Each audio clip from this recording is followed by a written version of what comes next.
या न्यायाप्रमाणे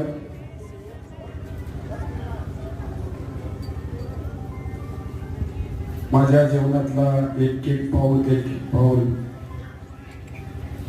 मी या परमार्थाच्या दिशेने वळवते.